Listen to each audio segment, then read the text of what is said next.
자, 46페이지 다시 모순행위 금지 원칙에서 금반의 원칙이죠. 자, 2번에서 판례가 금반의 원칙을 인정하는 경우에서 1번은 아까 했던 겁니다. 사용자로부터 해고된 근로자입니다. 그래서 해고가 무효인데 무효임을 주장하지 않고 퇴직금도 수령하고 다른데 전직을 했고 이제 와서 무효임을 주장하는 것은 반대되는 언행이기 때문에 뭐 되잖아요? 허용될 수가 없다. 이런 얘기고. 그 다음에 2번 판례는 이런 얘기입니다. 자기 부동산이 경매가 이루어졌어요. 근데 이 경매가 무효거든요. 근데 무효인데 무효임을 뭐 하지 않았냐면 주장하지 않았어요. 주장하지 않고 나서 경매가 다 뭐죠? 끝나가지고 끝나가지고 이제 뭐죠?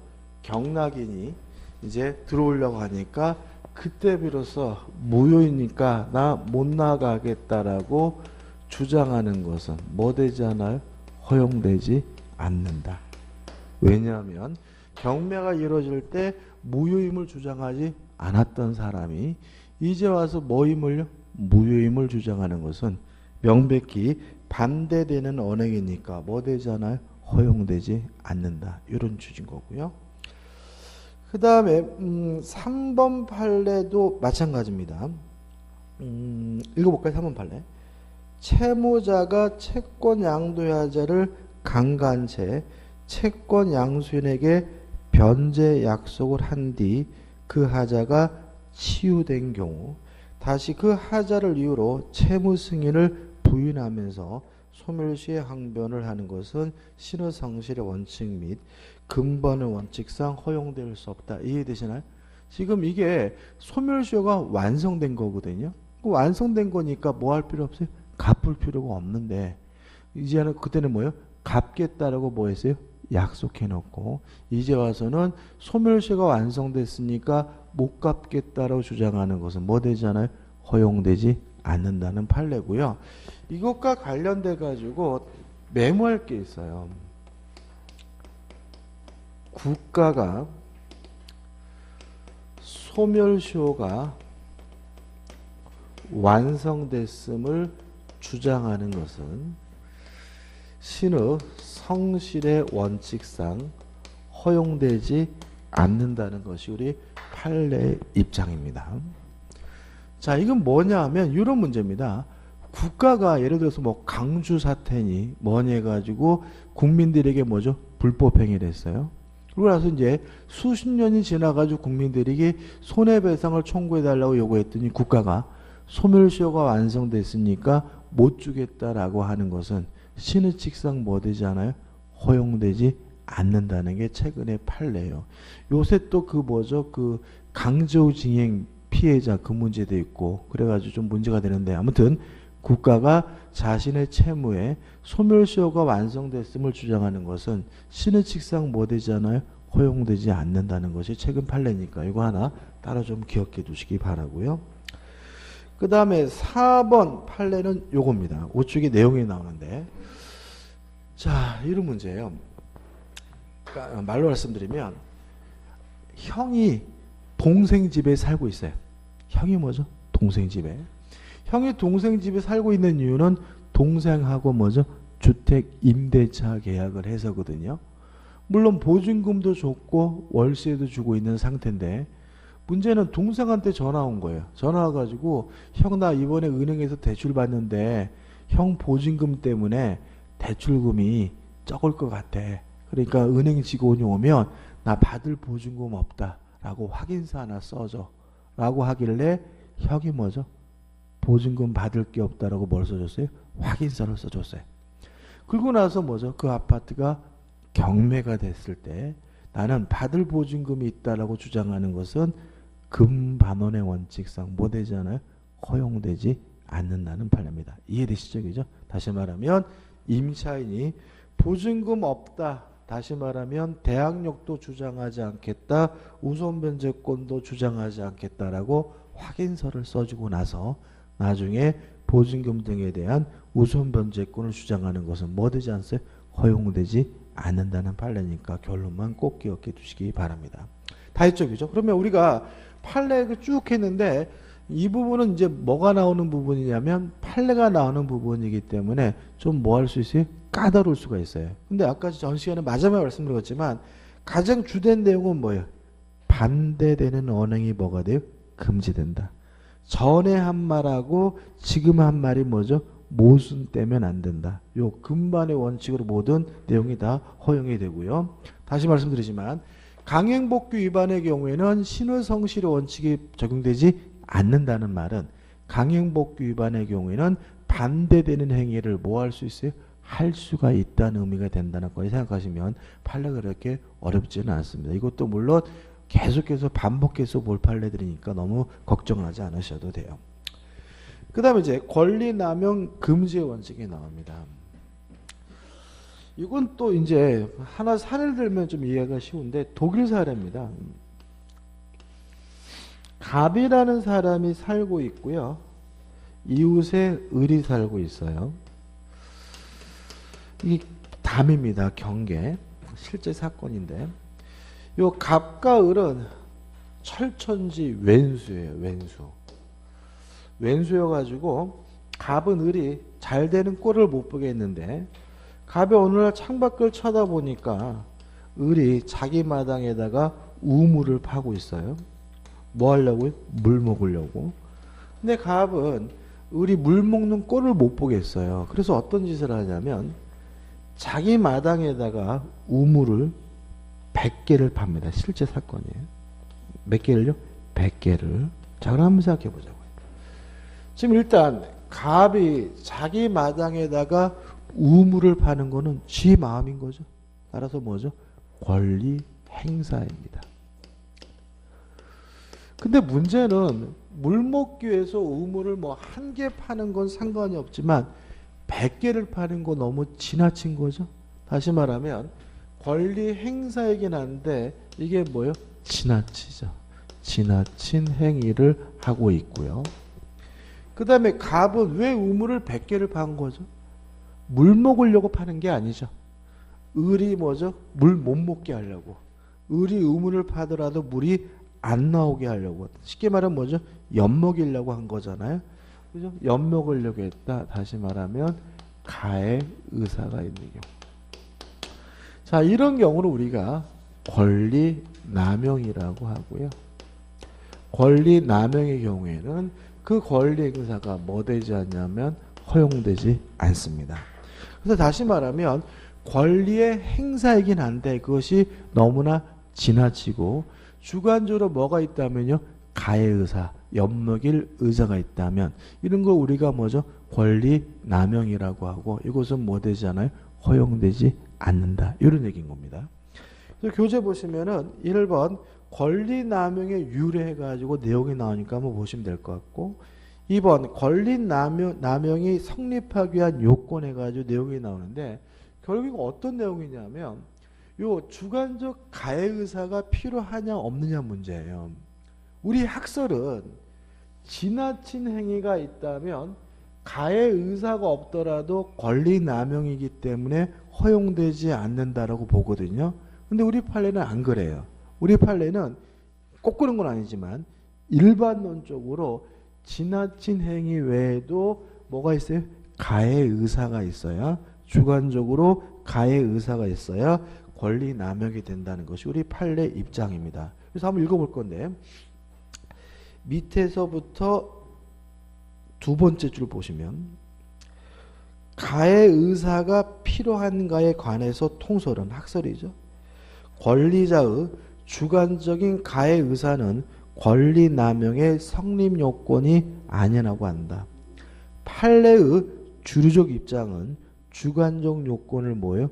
요구한다죠. 그럼 우리는 뭘 기억해 두셔야죠?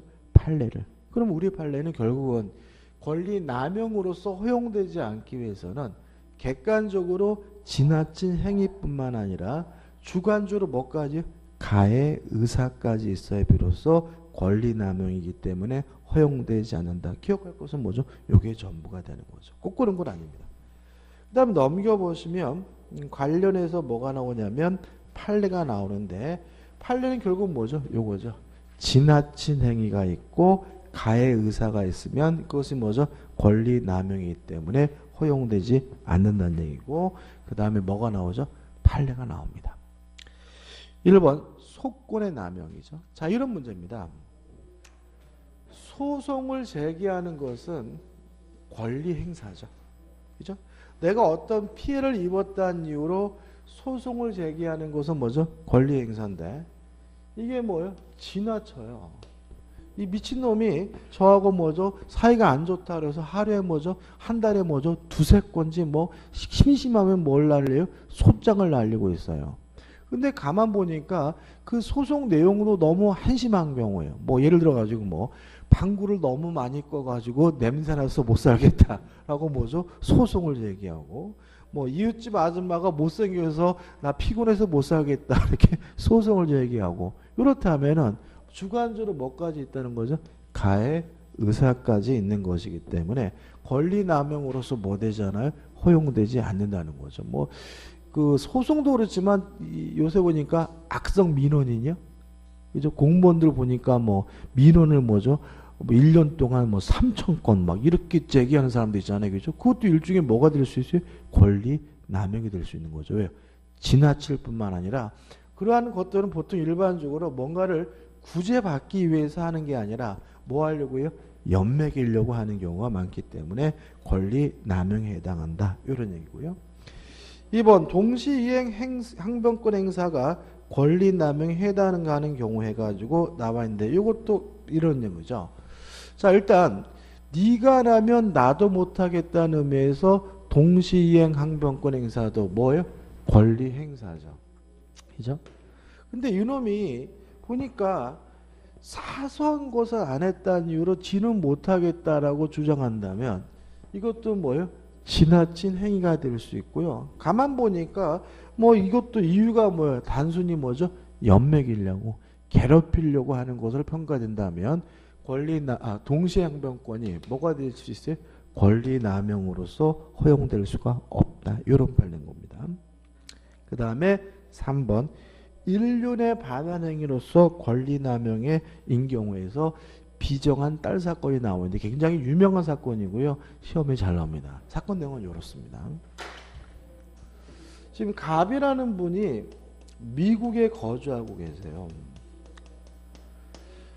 그 다음에 한국에 자신이 소유하고 있는 주택이 있단 말이죠. 근데 주택에 누가 살고 있냐면 자신의 아버지하고 남동생이 살고 있어요.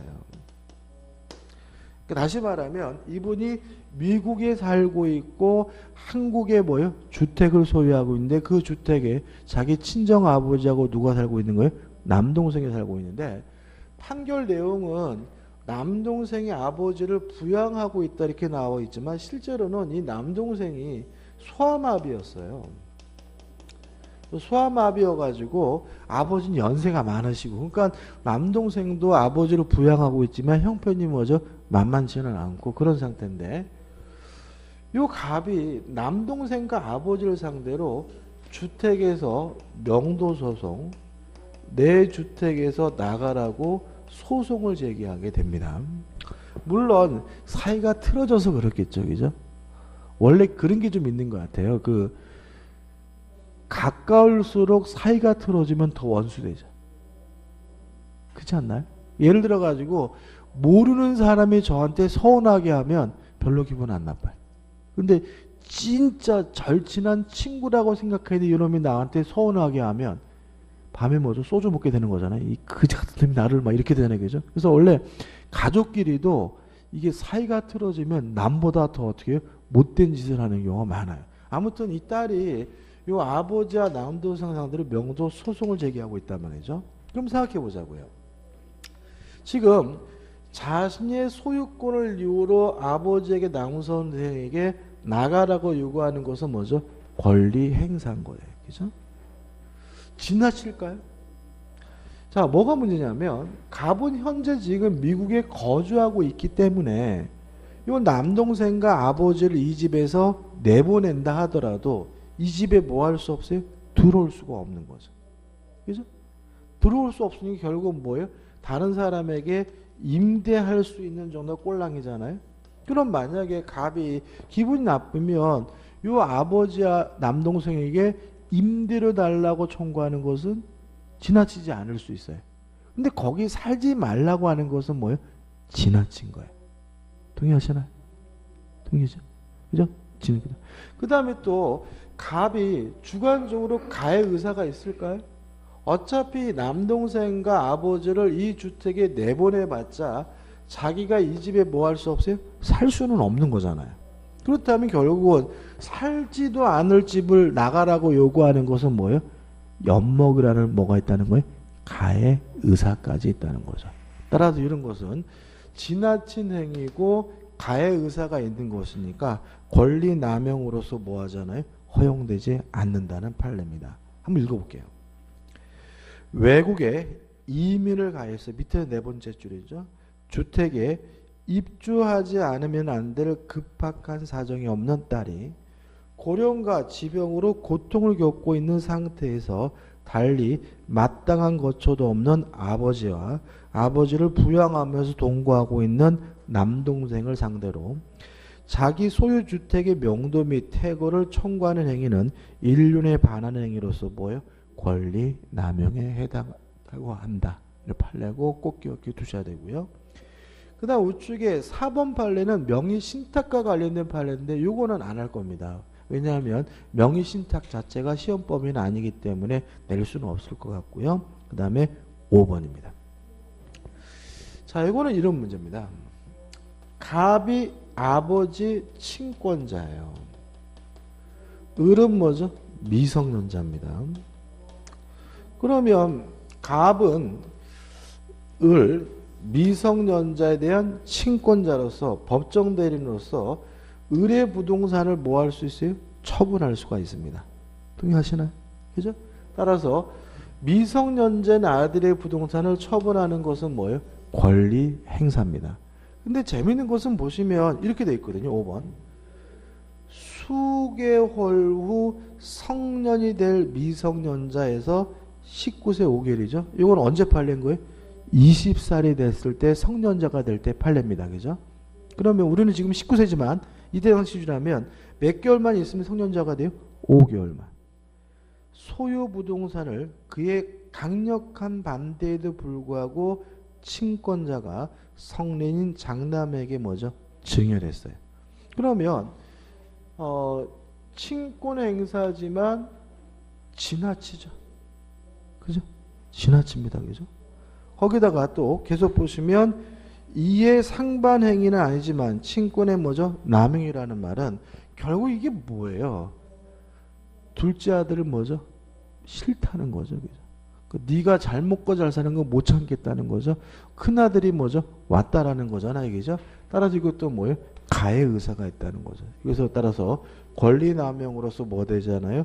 허용되지 않는다는 판례인 거죠. 예, 옛날에 보면 이런 거 참 많죠. 근데 그 실제로 옛날 얘기인 것 같지만 요새도 이런 사건이 많더라고요.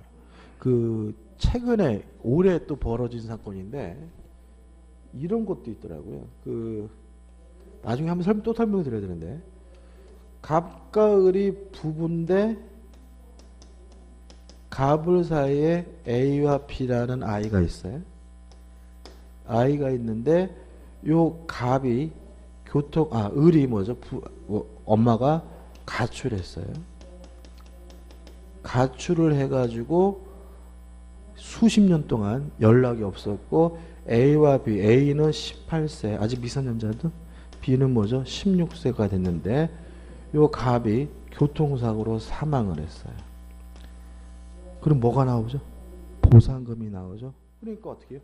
엄마가 귀환한 거죠. 엄마가 돌아와서, 그죠? 돌아오면 법적으로 뭐죠? 부부니까 요 갑에서 을로 뭐가 이루어져요? 상속이 이루어지고 갑에서 A와 B로 뭐가 이루어져요? 상속이 이루어지는 거죠. 그죠? 그러고 나서 어떤 짓을 했냐면 요 아이들이 받은 재산도 뭐 해야 돼요? 빼돌려야 되니까 자기 앞으로 직접 등기할 수는 없어요. 그래가지고 뭐 했냐면 자기 남친을 데려와서 남친에게 뭐죠? 싸게 파는 행위를 뭐죠? 대리했어요. 이해되시죠?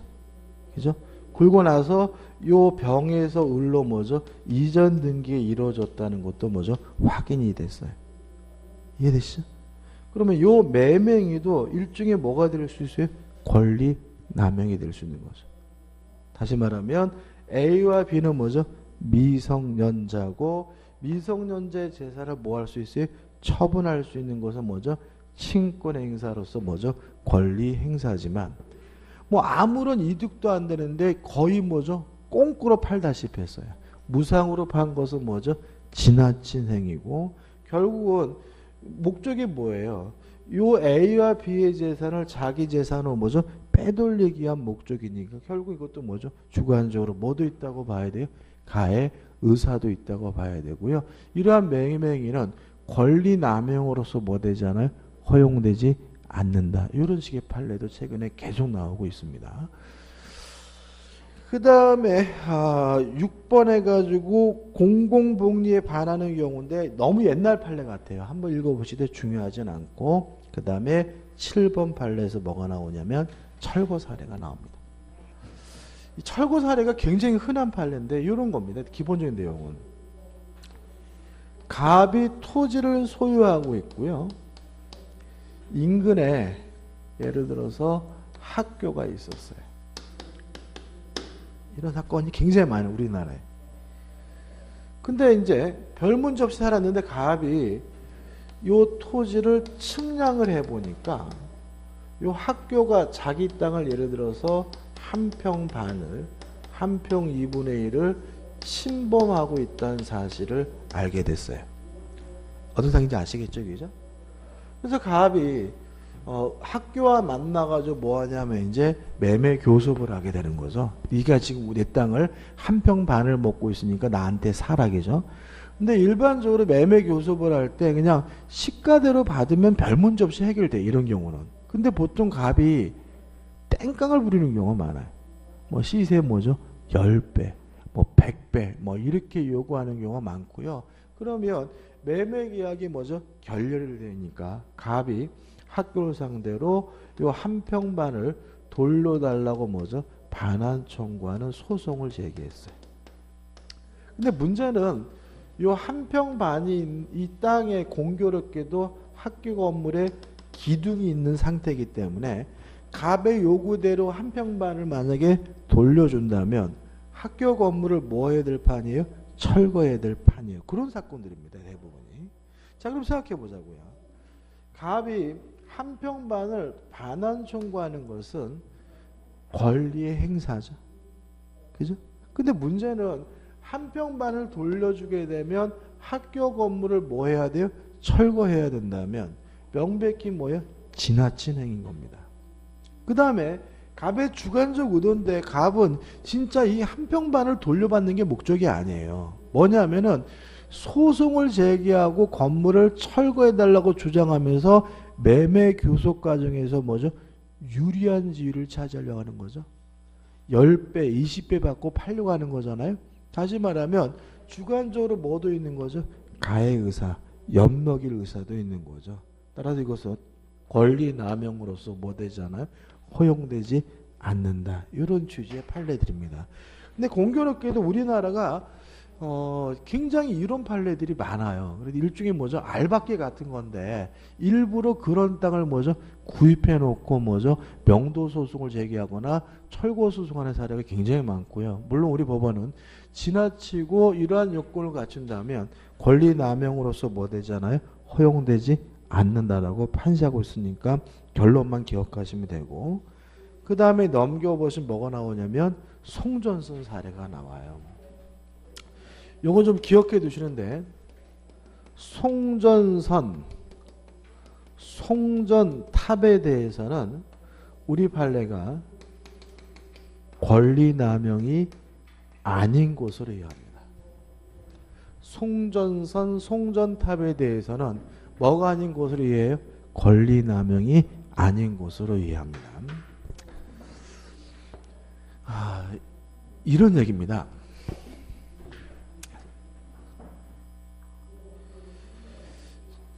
지금 임야가 있어요. 임야가. 갑의 소유고 갑의 소유 임야에 뭐가 있냐면 송전탑이 이렇게 서 있단 말이죠. 송전탑이. 실제 이것도 최근 판례인데 송전탑에 서 있는데 갑이 돌아가셔서 을에게 뭐가 이루어졌냐면 상속이 이루어졌어요. 임야인데. 근데 을의 입장에서는 그냥 어렸을 때부터 뭐가 있었어요? 송전탑이 있었으니까 그냥 그런가 보다 했는데 알아봤더니 요 한전 측에서 아무런 법적 근거도 없이 요 땅에다가 뭐죠? 무단으로 송전탑을 설치했다는 사실을 을이 알게 됐어요. 그래서 을이 한전에다가 뭐죠? 보상을 요구했습니다. 뭘요? 보상을. 그랬더니 한전에서 그냥 보상을 해주면 되는데 배짜란 식으로 나간 거예요. 그래서 뭐 이미 수십 년이 지났으니까 배짜란 식으로 나가니까 요 을이 소유권을 이유로 뭐죠? 철거해 달라고 뭘 했냐면 소송을 제기했어요. 우리 법원이 뭐죠? 받아들였습니다. 그래서 이 송전탑, 송전선에 대해서는 철거를 요구하거나 이런 것들은 일관돼요. 권리남용이 아닌 것으로 봅니다. 그래서 송전탑, 송전선에 대해서는 손해배상을 청구하거나 또는 철거를 요구하는 것은 뭐죠? 정당하다고 판시하고 있어요. 일관됩니다. 이유는 간단해요. 이런 거거든요. 과거에 우리는 송전탑이나 송전선이 있어도 건강에 해로운지를 몰랐어요. 옛날에는. 그죠? 그러니까 그냥 우리 마을에 송전탑이 들어서고 송전선이 들어서고 그래도 뭐죠? 그런가 보다라고 어떻게 해요? 살고 있었는데 나중에 이제 와서는 어떻게 해요? 송전탑이나 송전선이 있으면 뭐 암 발생률이 높아지고 뭐 거기다가 이게 있으면 땅값도 어떻게 해요? 제가 못 봤죠. 그죠? 그러다 보니까 뭐예요? 이제는 뭐죠? 건강에도 문제가 있을 뿐만 아니라 경제적 손해가 있다는 사실을 어떻게 해요? 알게 됐다는 거죠. 이런 상태에서 철거해달라고 요구하는 것은 뭐가 아닌 거예요? 지나친 것이 아니라는 것이 우리 판례 입장입니다. 그래서 송전선, 송전탑에 대해서는 철거 등을 요구하는 것에 대해서는 뭐로 보고 있지 않습니까? 권리남용을 보지 않고 있다는 거 꼭 기억해 두시고 따라서 이런 식의 질문이 나오겠죠. 토지 소유자가 송전탑 등의 철거를 요구하는 것은 권리남용으로서 허용되지 않는다. 그럼 뭐죠? X다. 이것도 기억 안 해두시면 왠지 권리남용 같이 느껴질 수가 있으니까 조심하시기 바랍니다. 그죠? 그 다음 마지막에 권리남용의 효과입니다. 자, 이걸 가지고 한번 생각해 보자고요. 자, 지금 한 평 반을 침범했다는 이유로 반환 청구 소송을 적용했어요. 우리 판례는 권리남용이기 때문에 이러한 반환 청구하는 것은 뭐 되잖아요? 허용되지 않죠? 그러면 여기서 첫째, 갑의 소유권이 박탈된다는 얘기일까요? 이 한 평만의 소유권이 학교로 넘어간다는 얘기일까요? 그건 아니죠. 그래서 다시 말하면 권리남용에 해당한다면 권리 행사가 뭐 되지 않아요? 허용되지 않는다는 물건에 불과한 것이지 권리 자체가 뭐 되는 건 아니에요? 박탈되는 것은 아님을 주의하시기 바랍니다. 다시 말하면 이 한 평반의 소유권이 뭐죠? 박탈되거나 학교로 그 소유권이 넘어가는 것은 아닌 거예요.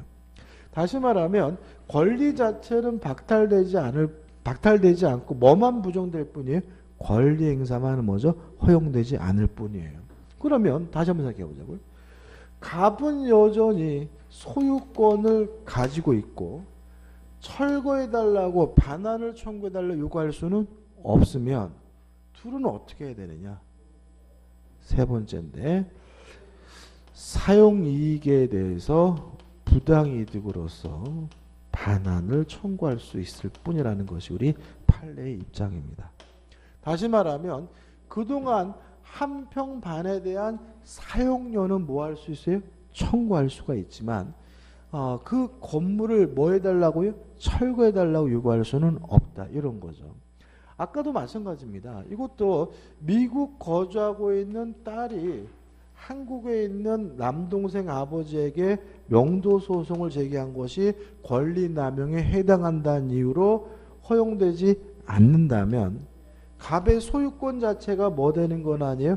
박탈되는 것은 아니고요. 그럼 갑은 이 남동생과 아버지에게 뭐를 청구할 수 있어요? 사용이익에 대한 부당이득 반환은 청구할 수가 있다는 것이 우리 판례 입장이고요. 그럼 앞으로는 어떻게 할 것이냐? 앞으로는 갑과 이 사람들은 임대차 계약을 하든지 아니면 지상권 설정 계약을 하든지 토지에 대한 뭐요? 사용권을 설정하는 방향으로 흘러가게 된다. 다시 말하면 갑은 남동생과 아버지를 퇴거할 것은 뭐죠? 요구할 수는 없지만 그동안의 사용이익은 뭐죠? 부당이득으로 반환을 청구하고 앞으로는 뭐죠? 임대차 계약 등을 이유로 해결해야 된다. 이것이 우리 판례 입장입니다. 그럼 보자고요. 4번 권리남용 효과 해가지고 1. 갑의 건물 철거 및 토지 명도 청구는 부인되고 을은 그 반사조 효과로서 건물을 철거당하지는 않습니다. 2.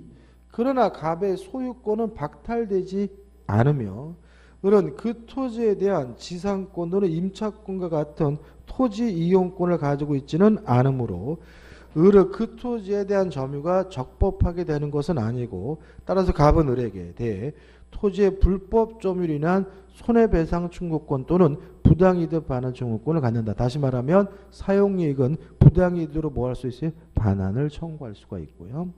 3. 이때 을이 갑에게 그 토지에 대한 지상권 설정 계약 또는 임대차 계약에 청약을 하면 갑은 신의칙상 승낙을 해야 한다고 해석한다는 말은 이제는 임대차 계약을 하거나 지상권 설정 계약을 함으로써 사건을 먼저 해결하게 된다. 까지죠. 그죠? 정리해볼까요? 저 권리남용은 시험에 나올 수 있는데 간단합니다. 그죠? 개념 뭔가요? 권리의 행사가 지나치고 주관적으로 뭐가 있어요? 가의 의사까지 있다면 권리남용으로서 뭐 되지 않습니까? 허용되지 않는다. 이게 개념이고 판례들 기억하시고 판례들 기억할 것이 뭐였죠? 지었네요. 송전선, 송전탑에 대한 철거 청구는 뭐로 보지 않습니까? 권리남용으로 보지 않는다. 꼭 기억해 두시고 효과죠. 권리 행사가 뭐죠? 허용되지 않지만 권리 자체가 뭐 되는 건 아니에요? 박탈되는 것은 아니고 그동안 사용이익은 부당이득으로서 뭐랍니까? 반환하되 임대차 지상권을 설정함으로써 사용관계를 먼저 해결하게 된다는 것까지 기억해 두시면 됩니다. 여기까지고 좀 쉬었다가 55페이지에 권리의 주체로 들어가도록 하겠습니다.